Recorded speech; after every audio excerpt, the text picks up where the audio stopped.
So we perform pap smear. So again, yung pap smear will detect if there are abnormal cells in the cervix. It will not tell you if there's HPV infection or not, but it will tell you if there's already cancer cells there or abnormal cells.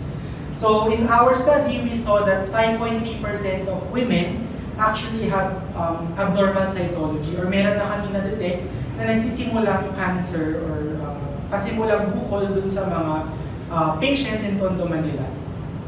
And half of these women were actually infected with HPV.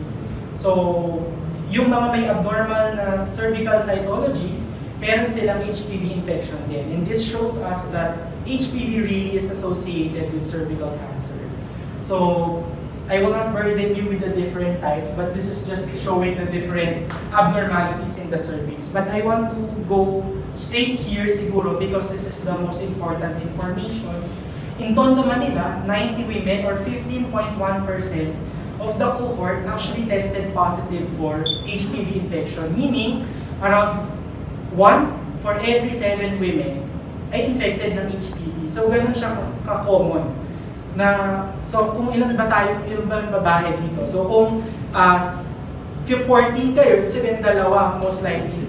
Kung gagamitin natin yung data nito sa Tondo, 1 in every 7 women will test positive for HPV. So we detected 25 HPV genotypes, 15 high risk, 6 low risk, and this is actually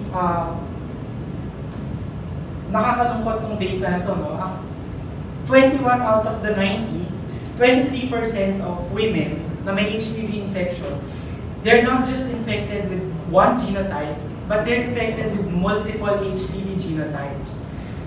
So that's alarming because as you increase your genotypes, you also increase your risk of getting cervical cancer, di ba? Imbis na isa lang yung naka-infect sa'yo, dito sa mga women na to, around 1/4, they have multiple genotypes. So these are